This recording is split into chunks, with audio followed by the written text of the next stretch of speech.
الحمد لله نحمده ونستعينه ونستغفره ونؤمن به ونتوكل عليه ونعوذ بالله من شرور أنفسنا ومن سيئات أعمالنا من يهده الله فلا مضل له ومن يضلله فلا هادي له ونشهد أن لا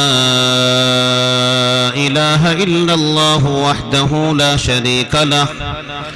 ونشهد أن سيدنا وحبيبنا وشفيعنا ومولانا محمدا عبده ورسوله أعوذ بالله من الشيطان الرجيم بسم الله الرحمن الرحيم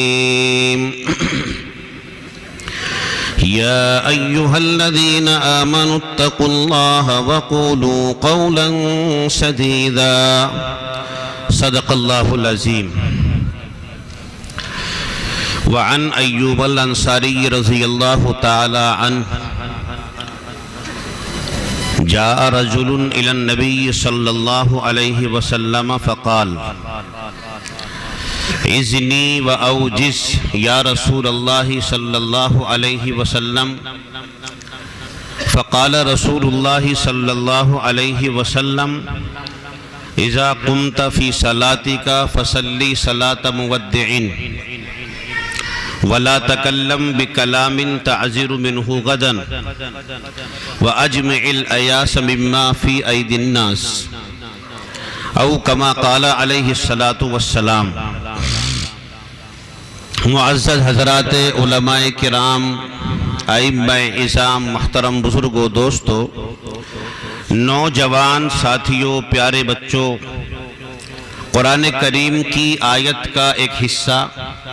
اور اللہ کے نبی علیہ الصلاۃ والسلام کے فرامین مبارکہ میں سے ایک فرمان، ایک حدیث آپ حضرات کے سامنے تلاوت کی ہیں، پڑھی ہیں۔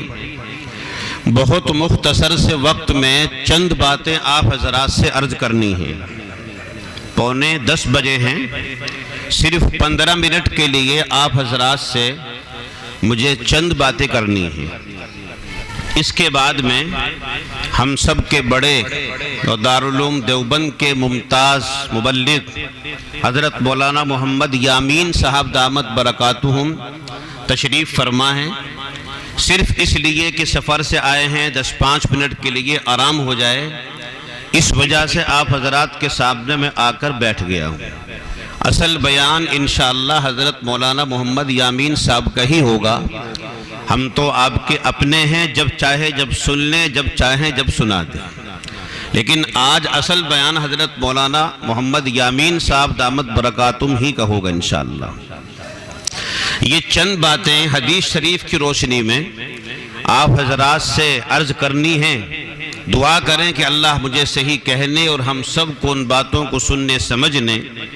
اور عمل کرنے کی توفیق عطا فرمائے۔ حضرت نبی اکرم صلی اللہ علیہ وسلم کے پاس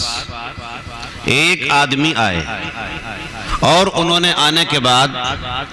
اللہ کے نبی سے کہا کہ اللہ کے رسول، آپ مجھے نصیحت فرما دیجئے، اور نصیحت چھوٹی سی ہو جس پہ میں عمل کر سکوں۔ لمبی بات ہو جاتی ہے، لمبا بیان ہو جاتا ہے تو بعض مرتبہ وہ یاد نہیں رہتا، اور جب یاد نہیں رہتا تو عمل مشکل ہوتا ہے۔ صحابہ کا مزاج یہ تھا کہ جو باتیں اللہ کے نبی سے سنتے تھے اس کے اوپر 100% عمل کرتے تھے۔ ایسا نہیں تھا کہ سن لیا اور عمل نہ کیا، ان کا مزاج ہی یہ تھا۔ اس لیے صحابہ یہ چاہتے تھے کہ مختصر سی نصیحت ہو جس پہ عمل کرنا آسان ہو جائے، ایسا نہ ہو کہ ہم اللہ کے نبی کی زبانی سن لیں اور اس کے مطابق عمل نہ ہو۔ اس لیے وہ جو سنتے تھے، پڑھتے تھے، اللہ کے نبی ان کو بتلاتے تھے، پڑھاتے تھے، ان پر باقاعدہ عمل کرتے تھے، اس کے بعد پھر اگلا سبق لیتے تھے۔ اسی لیے حضرت ابو بکر صدیق، حضرت عمر رضی اللہ تعالی عنہ نے جو قرآن کریم کی ایک سورت ہے سورہ بقرہ، 2.5 پارے کی تقریباً یہ سورت ہے، پہلی ہی سورت۔ اس سورت کو حضرت عمر رضی اللہ تعالی عنہ نے 12 سال میں مکمل کیا تھا، 12 سال میں۔ آج کل کے بچے کوئی سال بھر میں قرآن پورا کر لیتا ہے، کوئی 2 سال میں، کوئی 3 سال میں، بعض بچہ تو 6 مہینے میں پورا کر لیتا ہے۔ لیکن حضرت عمر رضی اللہ تعالی عنہ نے اس 2.5 پارے کی ایک سورت 12 سال میں پوری کی۔ اب ذہن میں یہ بات آتی ہے کہ اتنا وقت کیسے لگا؟ تو اتنا وقت لگنے کی وجہ یہ تھی کہ جو آپ آیت پڑھتے تھے اس کا مطلب اور اس کے معانی اور اس کے تقاضے جب تک مکمل اس پر عمل نہیں ہو جاتا تھا جب تک دوسری آیت کو نہیں پڑھتے۔ پہلے اس کے تقاضے پر عمل کرنا اور ان کے معانی پر، اس کے مطالب پر پوری طریقے سے جب عمل ہو گیا، وہ عمل میں آ گئی، اب آگے بڑھتے تھے۔ اور اصل حقیقت یہی ہے کہ اصل عمل ہے، علم اصل نہیں ہے۔ بے عمل علم سے تو اللہ کے نبی علیہ السلام نے خود پناہ مانگی ہے، اے اللہ مجھے ایسے علم سے بچا لے کہ جس کے مطابق عمل نہ ہو۔ بے عمل علم سے اللہ کے نبی نے پناہ چاہی ہے۔ علم تو پتہ نہیں کس کے پاس تھا۔ شیطان کے پاس بہت بڑا علم ہے، آج بھی ہے، لیکن بعض مرتبہ زیادہ علم جو ہے اور عمل اس پہ اگر نہ ہو تو وہ راندہ درگاہ ہو جاتا ہے، جیسا کہ شیطان ہو گیا کہ اس نے اللہ کی بات نہیں مانی، عمل نہیں کیا، اس کے اوپر تو راندہ درگاہ ہو گیا۔ تو حضرت نبی اکرم صلی اللہ علیہ وسلم کے صحابہ کا مزاج یہ تھا کہ جو پوچھتے تھے اس پر عمل کرتے تھے۔ تو اللہ کے نبی علیہ السلام نے 3 نصیحتیں اس آدمی کو ارشاد فرمائی۔ وہ 3 نصیحتیں ان کے لیے ہی نہیں بلکہ قیامت تک آنے والے ہر انسان کے لیے ہیں۔ قرآن کی کوئی آیت یا اللہ کے نبی کی کوئی حدیث یہ کسی ایک فرد کے لیے نہیں ہوا کرتی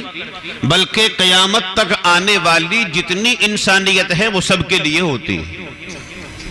تو 3 نصیحتیں اللہ کے نبی علیہ السلام نے ارشاد فرمائی، بالترتیب میں آپ کو بتلا دوں، امید ہے کہ یاد ہو جائیں گی اور پھر ان کے مطابق انشاءاللہ عمل بھی ہوگا۔ حضرت نبی اکرم صلی اللہ علیہ وسلم نے ارشاد فرمایا، اذا قمت فی صلاتک فصلی صلاۃ مودع، کہ ایک نصیحت تو یہ ہے کہ جب تم نماز پڑھنی شروع کرو، وہ کوئی بھی نماز ہو، وہ فجر ہو، ظہر ہو، عصر ہو، مغرب یا عشاء یا کوئی بھی نفل نماز ہو، جب تم اللہ سے مناجات کر رہے ہو اور اللہ کے سامنے اپنے پیشانی کو جھکا رہے ہو، نماز پڑھ رہے ہو، تو یہ سوچ کر پڑھنا کہ یہ تمہاری آخری نماز ہے، اب دوسری نماز تمہیں نصیب نہیں ہوگی۔ ایک نصیحت تو یہ اللہ کے نبی علیہ السلام نے ان صحابی سے ارشاد فرمائی۔ ظاہر سی بات ہے جب آدمی یہ سوچ کر نماز پڑھے گا کہ یہ تیری آخری نماز ہے، اب دوسری آئندہ والی جو نماز ہے وہ تجھے نصیب نہیں ہوگی، تو اس نماز کو کتنے سکون کے ساتھ پڑھے گا، کتنے خضوع کے ساتھ پڑھے گا اور کتنا ڈر اللہ کا اس نماز کے اندر ہوگا، یہ ہر آدمی اپنے گریبان میں جھانک کر دیکھ سکتا ہے۔ کسی سے کہا جائے کہ یہ عشاء کی نماز کا وقت تمہارے پاس ہے، اس کے بعد تمہیں تختہ دار پر لٹکایا جائے گا، اس کے بعد تمہیں پھانسی دی جائے گی یا اس کے پاس تم گرفتار کر لیے جاؤ گے، بس عشاء کی نماز پڑھنے کا وقت تمہارے پاس ہے۔ اب جب آدمی عشاء کی نماز کے لیے نیت باندھے گا تو کتنا خشوع اس کے اندر ہوگا، کتنا خضوع ہوگا، اور آنکھوں سے آنسو نہ ڈھل جائیں، آنسو نکلنے شروع ہو جائیں گے، اس لیے کہ اس کے ذہن اور دماغ پہ یہ بات سوار ہے کہ اب اس نماز کے بعد میں تجھے دنیا سے جانا ہے یا تجھے گرفتار ہونا ہے یا کچھ بھی کام ہونا ہے کہ اب آئندہ تجھے دوسری نماز نصیب نہیں ہوگی۔ تو آدمی خشوع خضوع کے ساتھ، اللہ کے خوف کے ساتھ بہترین قیام کرے گا، بہترین قرآن کی تلاوت کرے گا، بہترین رکوع اور سجدہ کرے گا۔ جو نماز کے اعمال ہیں ان تمام اعمال کو حسن انداز کے ساتھ جو ان کا حق ہے اس کو ادا کرتے ہوئے اپنی نماز کو پوری کرے گا۔ تو جب ہر نماز کو اس طرح ہم پڑھیں گے تو ساری نماز پھر خشوع اور خضوع کے ساتھ ہو جائیں گی۔ اس کا تو کسی کو علم ہے ہی نہیں کہ میں نے عشاء پڑھ لی تو فجر مجھے ملے گی کہ نہیں ملے گی، اور فجر پڑھ لی کہ تو ظہر ملے گی کہ نہیں ملے گی۔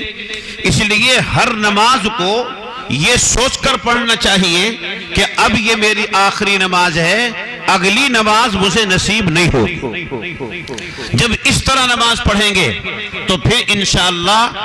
نماز کے حق کو ادا کرتے ہوئے نماز کی ادائیگی ہوگی۔ محدثین نے اس حدیث کی تشریح میں ایک بہت باریک بات لکھی ہے، ایک لطیف امر ہے، اور یہ لکھا کہ نماز تو اس حدیث میں ظاہری الفاظ سے ظاہر ہو رہی ہے کہ اللہ کے نبی نے نماز کو کہا ہے کہ جب تم نماز پڑھو تو اسے یہ سوچ کر پڑھو کہ تمہاری آخری نماز ہے، لیکن اس حدیث سے یہ بات ثابت ہو رہی ہے کہ یہ انسان اس دنیا میں جو بھی کوئی کام کرے، کوئی نیک کام کر رہا ہے، اچھا کام کر رہا ہے، تو اس کے ذہن میں یہ بات ہونی چاہیے کہ اب یہ تیرا آخری کام ہے، اب اس کے بعد کوئی دوسرا نیک کام کرنے کا تجھے وقت نہیں ملے گا۔ کوئی دینی محفل ہے، کوئی دینی مجلس ہے، کوئی دینی کام ہے، کوئی کسی کی مدد کرنا ہے، جو بھی کام تمہارے سامنے آ رہا ہے اور وہ اجر کا باعث بن سکتا ہے تو اس کام میں آپ پہل کرو اور اس کو اس نیت سے کرنے کی کوشش کرو کہ ہو سکتا ہے آئندہ مجھے کوئی دوسرا کام کرنے کی توفیق نہ ملے اور میں اس دنیا سے چلا جاؤں۔ اس لیے ہر کام کو ہر وقت یہ سوچ کر کرنا چاہیے کہ اب یہ تمہارا آخری کام ہے اور یہ آخری بات ہے، اس کے علاوہ اب تمہیں کوئی کام کرنے کا موقع نہیں ملے گا۔ یہ حدیث شریف کی کے ضمن میں محدثین نے ایک بہت باریک بات ارشاد فرمائی۔ تو ہر آدمی کو ہر کام یہ سوچ کر کرنا چاہیے، ہر کام سے مراد ہے دینی کام، اچھا کام جو اللہ کے یہاں اجر کا باعث بنتا ہو، برا کام نہیں، اچھا کام۔ جو بھی اچھا کام آ جائے، جہاں سے آ جائے، جس طرف سے آ جائے، آپ اس کی معاونت کرو، اس کے معاون بنو اور اس میں حصے دار بننے کی کوشش کرو۔ ہو سکتا ہے یہ کام آئندہ تمہیں نصیب نہ ہو۔ ایک نصیحت تو حضرت نبی اکرم صلی اللہ علیہ وسلم کی یہ ہے۔ دوسری نصیحت اللہ کے نبی علیہ السلام نے ارشاد فرمائی وَلَا تَكَلَّمْ بِكَلَامٍ تَعْزِرُ مِنْهُ غَدًا، کہ اپنی اس زبان سے ایسی بات مت نکالنا جس سے تمہیں کل معذرت کرنی پڑے، تمہیں معافی مانگنی پڑے۔ بعض مرتبہ آدمی کہیں بیٹھا ہوا ہوتا ہے اور باتوں بات کسی کو ہنسانے کے لیے یا مذاق کے لیے یا کسی کو بدنام کرنے کے لیے یا کسی پر تہمت لگانے کے لیے یا الزام لگانے کے لیے کہ پتہ نہیں چلے گا جو چاہے میں کہہ دوں، تو اپنی زبان سے بعض مرتبہ آدمی ایسی بات نکال دیتا ہے جس کا سر نہیں ہوتا، پیر نہیں ہوتا، اور اس کی طرف جس کی طرف یہ بات منسوب ہوئی ہے اس کو اس بات کا علم بھی نہیں ہے، اپنی زبان سے وہ بات نکال دی۔ اب جس کے لیے وہ بات کہی گئی ہے جب اس تک وہ بات پہنچے گی اس کو پریشانی ہوگی، اس کو دکھ ہوگا، اور پھر بات کہنے والے سے جب یہ پوچھے گا، سوال کرے گا، تو چونکہ اس بات کو اس نے کہا نہیں ہے جو اس نے نقل کی ہے، تو پھر یہ اس کے سامنے کل کو معذرت کرے گا کہ جی میں نے یہ برسبیل تذکرہ لوگوں میں بیٹھ کر ایسی ہی بات کہہ دی تھی، مجھے اس کا حقیقت میں علم نہیں تھا۔ حضرت نبی اکرم صلی اللہ علیہ وسلم نے ارشاد فرمایا کہ ایسی بات اپنی زبان سے مت نکالو کہ جس سے تمہیں کل معافی مانگنا پڑے، کل معذرت کرنی پڑے۔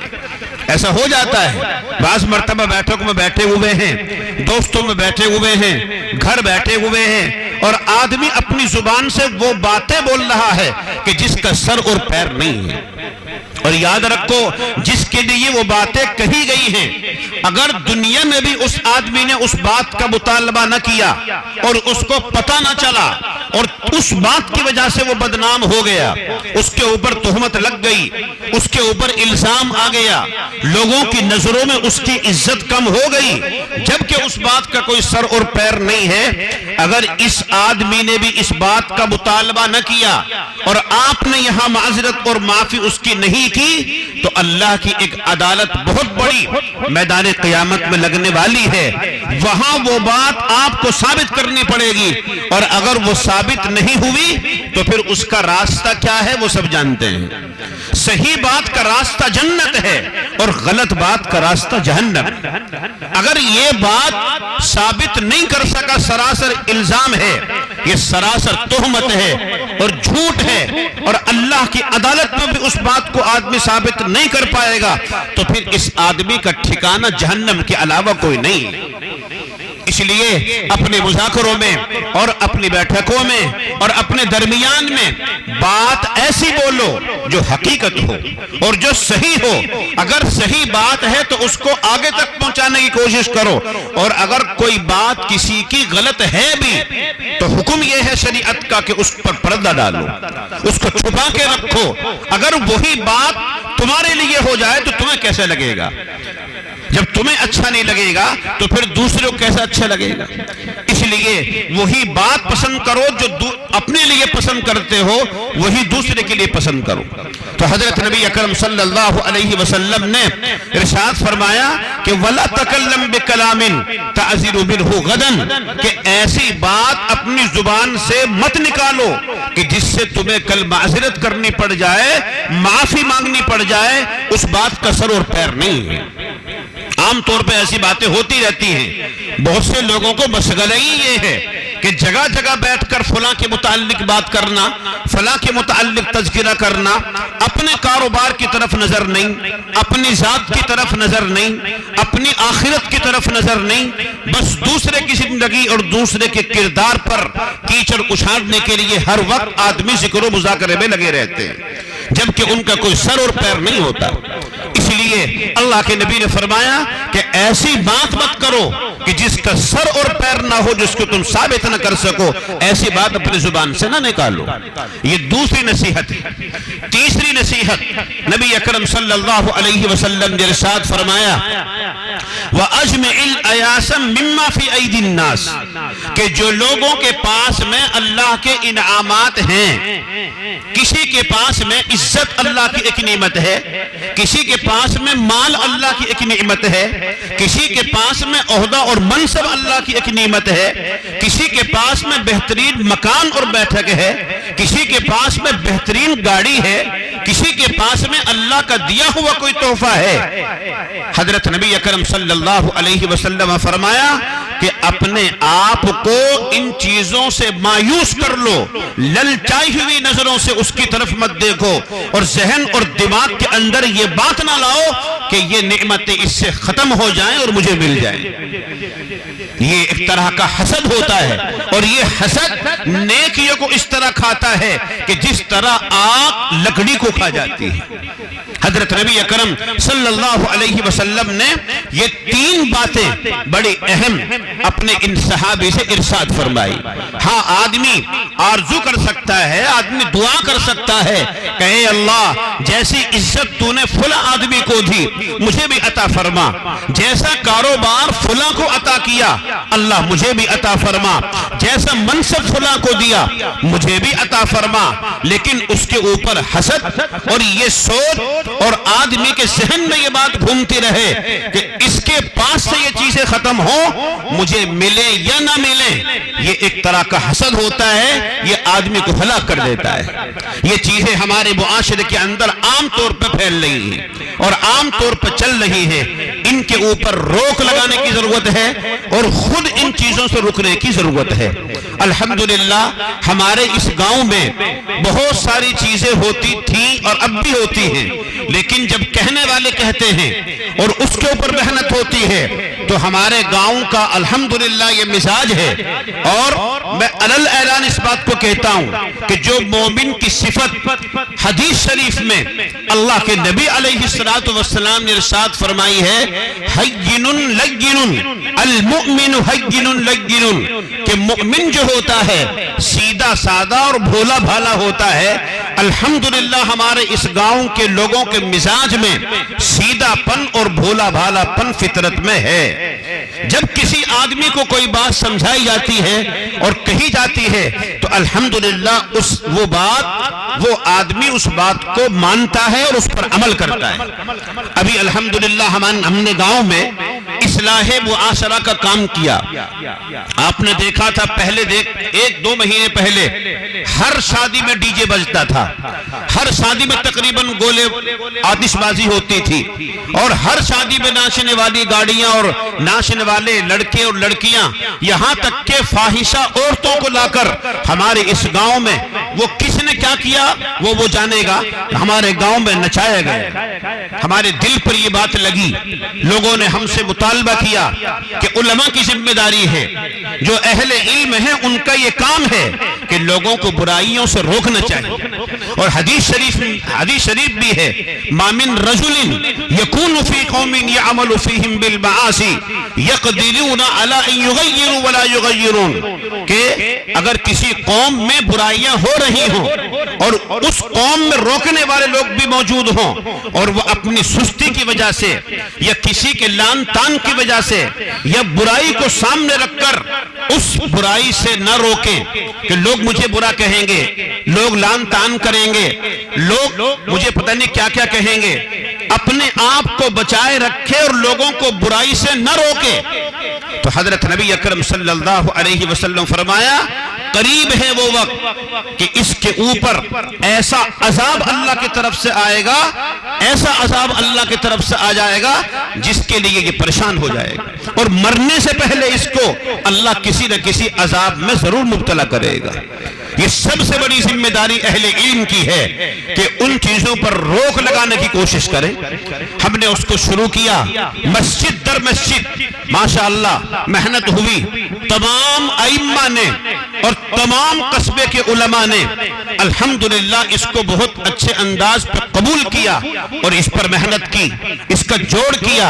اور جب سارے گاؤں میں یہ آواز پہنچی تو تمام لوگ جو اس میں جڑے، جو علماء جن علماء نے محنتیں کی، ان کے دل کی یہ آواز اور ان کے دل کا یہ اخلاص کام آیا اور اللہ نے اس کو سنا۔ الحمدللہ اس کے بعد سے کسی شادی میں یہ آتش بازی، یہ ڈی جے، یہ گانے بجانے والی کیا کہتے ہیں گاڑیاں اور یہ ناچنے والے لڑکے اور لڑکیاں الحمدللہ نہیں ہے۔ دوسرا، ہم نے جب جوڑ کی اور کارگزاری لی تو کسی شادی میں ایسی کوئی شکایت نہیں ملی کہ جس کے اندر یہ چیز آئی ہو، اور اگر کسی نے کیا وہاں مسجد کے لوگ پہنچے اور اسے جا کر سمجھانے کی کوشش کی تو ان کا ارادہ تھا کرنے کا، پیٹیاں لائے ہوئے تھے گولوں کی، ڈی جے بھی کیے ہوئے تھا اور نہ جانے کیا کیا کیے ہوئے تھا، لیکن الحمدللہ سمجھانے سے کہنے سے انہوں نے ان چیزوں کو نہیں کیا۔ قابل مبارکباد ہیں ہماری اس بستی کے لوگ اس اعتبار سے کہ علماء اگر کسی بات کو لے کر یہاں چلتے ہیں تو ہمارے گاؤں کا اس گاؤں خاص خصوصاً الحمدللہ عوام اس بات کو قبول کرتا ہے، اور ہم نے اس کا تجربہ کر لیا۔ ہم پہلے لوگ ڈرے رہتے ہیں، لوگ مانیں گے کہ نہیں مانیں گے، لوگ مانیں گے کہ نہیں مانیں گے، نہیں، جب کسی بات کو اخلاص کے ساتھ میں لے کر چلا جاتا ہے تو اس کا اثر ہوتا ہے اور لوگ اس کو مانتے ہیں۔ الحمدللہ ابھی تک کسی شادی کی کوئی ایسی ہم پر شکایت نہیں ہے جس کے اندر آتش بازی ہو یا جس کے اندر ڈی جے ہوں یا جس کے اندر ناچنے والے اور ناچنے والیاں ہوں۔ ابھی 8-10 روز پہلے ایک شادی میں ڈی جے بج رہا تھا، اس کا پتہ چلا ہمیں رات کے 12:30 یا 1 بجے، وہ چپ کے اندر بجا رہے تھے، گلی میں راستوں میں نہیں بجا رہے تھے، وہ دروازے بند کر کے اندر گھر میں بجا رہے تھے، لیکن وہ پھر بھی پڑوسی کو آواز آئی اور اس نے پھر فون کیا، پھر یہاں سے فون میرے پاس گیا تو ہم نے پھر مسجد کے جو کمیٹی کے لوگ تھے ان کو متوجہ کیا اس بات کی طرف، اور ہم نے بھی خود فون پر رابطہ قائم کیا اور وہاں پڑوس سے فون کر کے پھر ان تک فون پہنچایا کہ ان سے ذرا بات کرا دو۔ تو یہ کوئی پولیس نہیں، یہ کوئی تھانے کا انچارج یا چوکی کا انچارج نہیں، یہ اللہ کا خوف ہے۔ جب ان کے پاس فون پہنچا اور موبائل کہ یہ فون ہے مفتی صاحب کا، بھائی ذرا سن لیجئے، تو وہ جو لڑکے نوجوان ناچ رہے تھے اور جو کپڑے پھاڑ رہے تھے اور وہ جو پی رہے تھے، کیا کیا پیتے ہیں وہ، کیا ڈال لیتے ہیں اوپر، وہ پتہ نہیں، مجھے تو نام بھی یاد نہیں،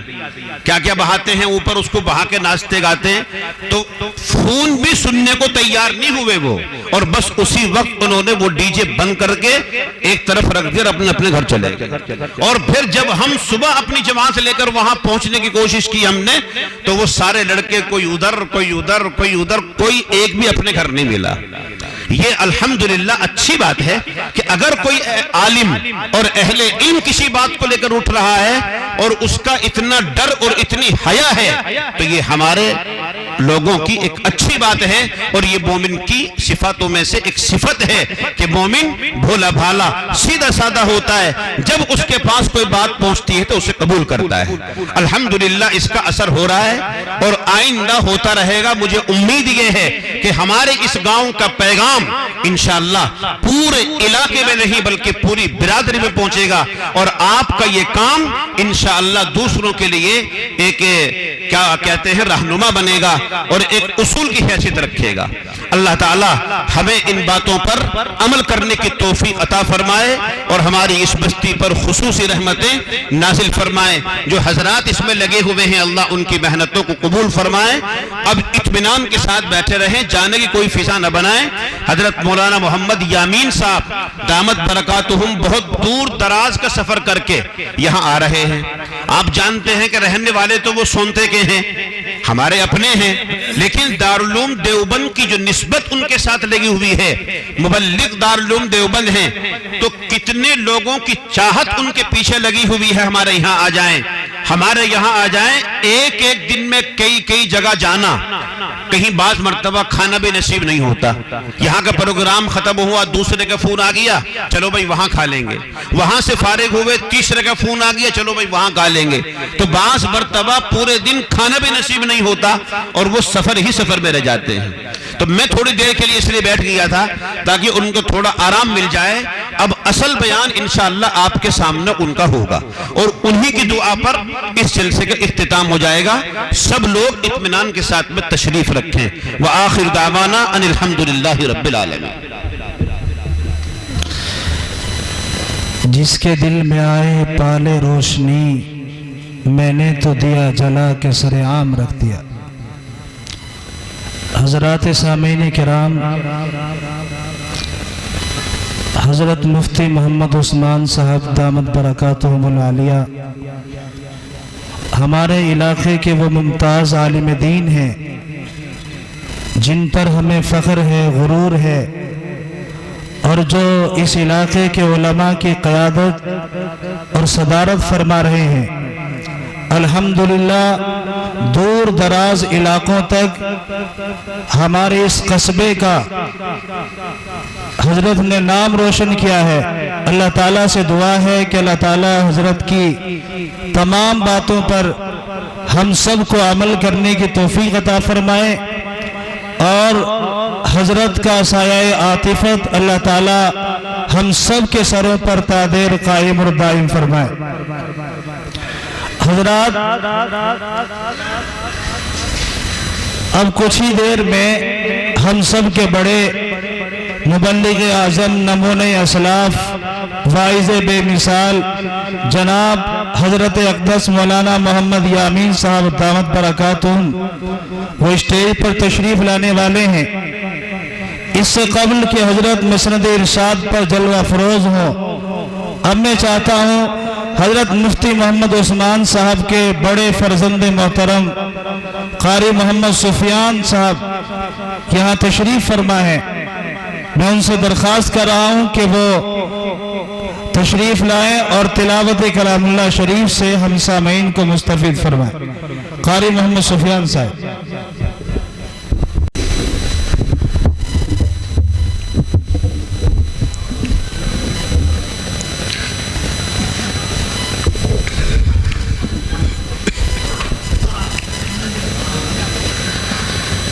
أعوذ بالله من الشيطان الرجيم. بسم الله الرحمن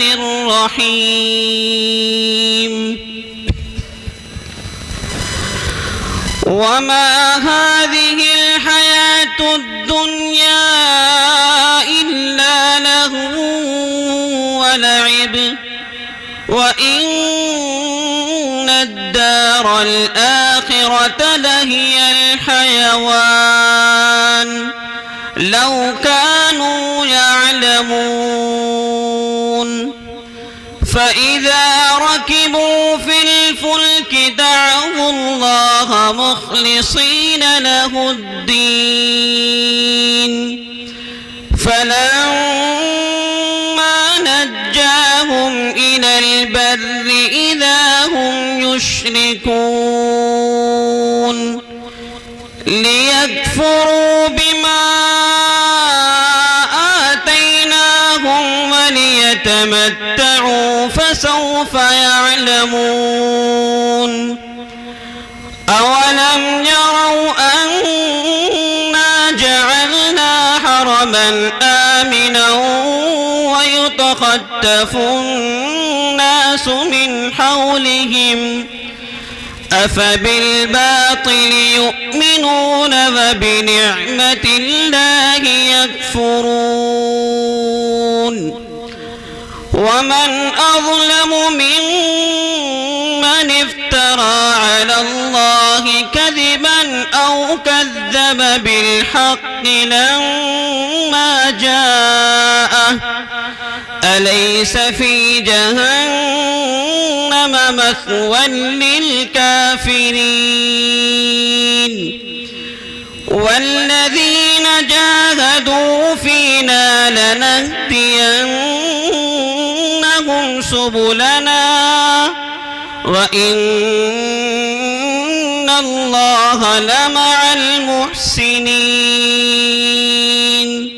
صدق الله العظيم.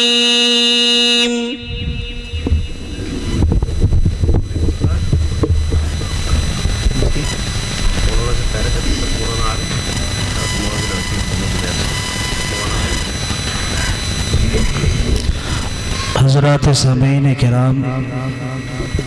آپ حضرات کو معلوم ہی ہے کہ ہم سب کے بڑے حضرت مولانا محمد یامین صاحب دامت برکاتہم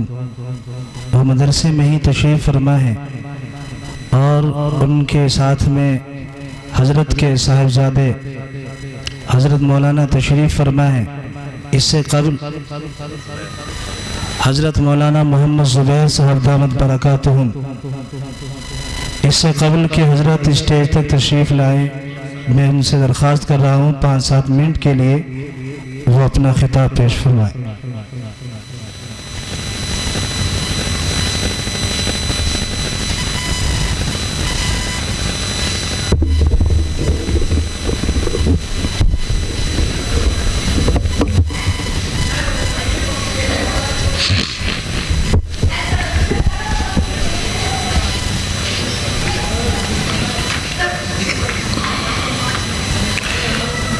بسم الله الرحمن الرحيم. الحمد لله حمدا كثيرا طيبا مباركا فيه ومباركا عليه كما يحب ربنا ويرضى جل جلاله وعم نواله. صلى الله على خير خلقه سيدنا ومولانا محمد وعلى آله وأصحابه وأزواجه وذرياته وبارك وسلم تسليما كثيرا كثيرا. أما بعد فأعوذ بالله من الشيطان الرجيم. بسم الله الرحمن الرحيم.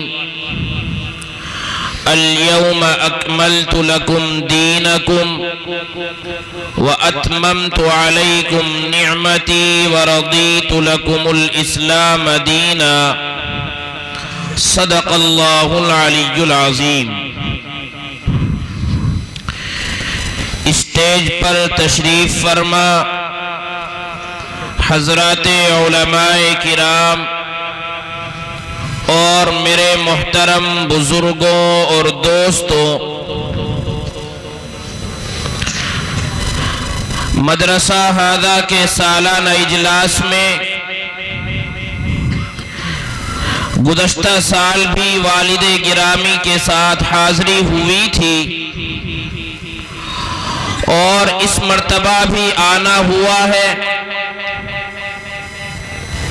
اس مرتبہ والد گرامی اور استاذ الاساتذہ حضرت مولانا مفتی محمد عثمان صاحب کا حکم ہوا کہ میں بھی آپ حضرات کے سامنے روبرو ہو کر کچھ دیر دین کی باتیں کروں۔ آپ حضرات دعا فرمائیں کہ اللہ تبارک و تعالی مجھے دین کی باتیں صحیح صحیح اور ٹھکانے سے کہنے کی توفیق عطا فرمائے۔ میرے محترم بزرگوں اور دوستوں، ہم سب کو اللہ تبارک و تعالی کی بارگاہ میں اللہ تبارک و تعالی کے حضور